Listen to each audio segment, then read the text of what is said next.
Thank you, Matt. Excuse me, I've got a bit of a cold. I'm supposed to be telling you the big vision as to how we're supposed to get there. And it's really important to know that we're moving into a time when predicting the future is getting more and more difficult.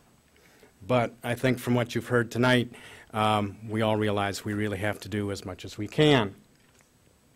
And it's important to know that we have made changes in our energy usage before in rather rapid times. There wasn't quite the infrastructure for oil lamps as there is today for electricity, but we did move in 10 years from whale oil to kerosene.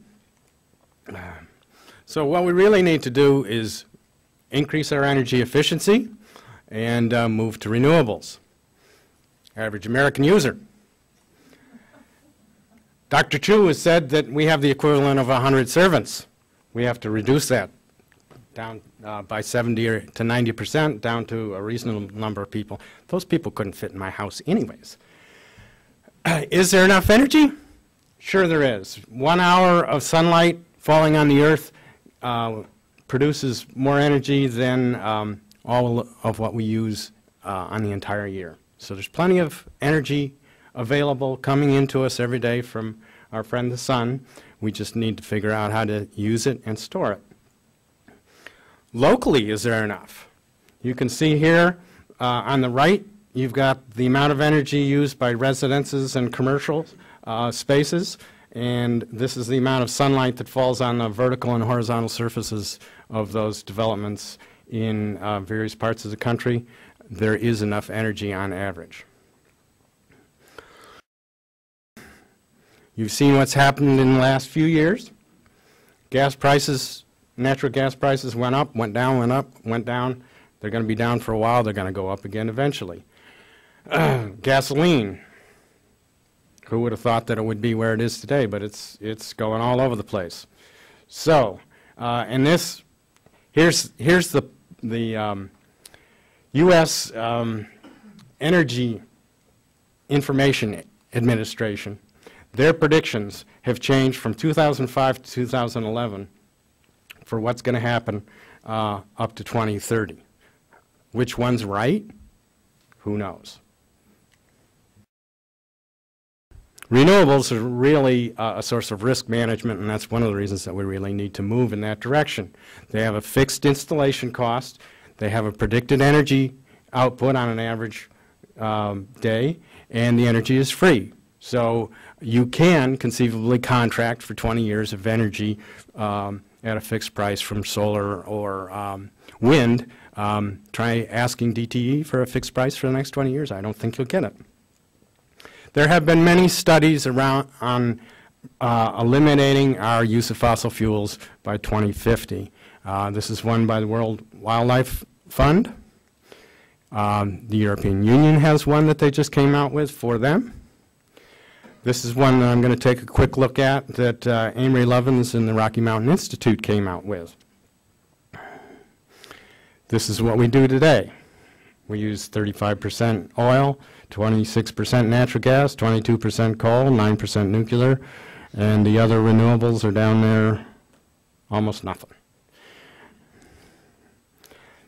His plan says that by 2050, without any major technical innovation, just by a lot of efficiency, moving to lighter vehicles, vehicles that use electricity instead of gasoline, increasing the energy efficiency of our buildings so they reduce the amount of energy they use by half to 2/3, and increasing the efficiency of our industry and moving our electrical grid to renewables and making it more cost effective.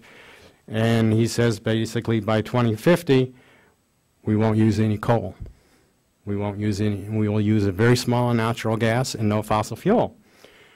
So, and he maintains that we're actually going to save money doing it. So, the former head of DTE said this. Sun doesn't shine all the time. Wind doesn't blow all the time. What are we going to do? There's a plan to use those as baseload. And basically the way you do it is by hooking them all together and having some control systems to level everything out. So you get solar from a lot of different places, you get wind from a lot of different places, and then you have a biogas plant that you can turn on and off to even things out, and then a reservoir like we have up in Ludington that we can store electrical energy as water raised up and then regenerate electricity when we need it. And they did this study in Germany and showed that it was possible to do, so it's totally a myth. They got wind systems and solar equipment from various places, and this is what it looks like and how it all equalizes out, and don't look at that too fast. Ludington Pump Station, we got this already, and this produces 8% of the energy that we use on a state level has gone through this plant. It's really quite significant. We can also use compressed air to store energy and run it back through a turbine. And we have a lot of underground natural gas caverns that allow us to do that here in the state. So that's another possibility. I just took a quick guess as to how many of those things that we would need of each one, just sizing up the study that you saw there that was done in Europe. 1,900 wind systems, 9,000 acres of solar array, a bunch of biogas, and some pump storage. And this is without reducing by becoming more efficient. But the future's now. The wind systems are there. I've got a 12-year-old car that gets 60 miles per gallon, and we're doing it for our kids. One last thing. Make sure you vote for this. Make sure you sign the petitions for this. This gets us to 25% electricity from renewables by 2025. It's going to be a constitutional amendment that they're trying to put on the ballot for this fall. If you see somebody with a petition, sign it. Various sources of information and my connection. Thank you.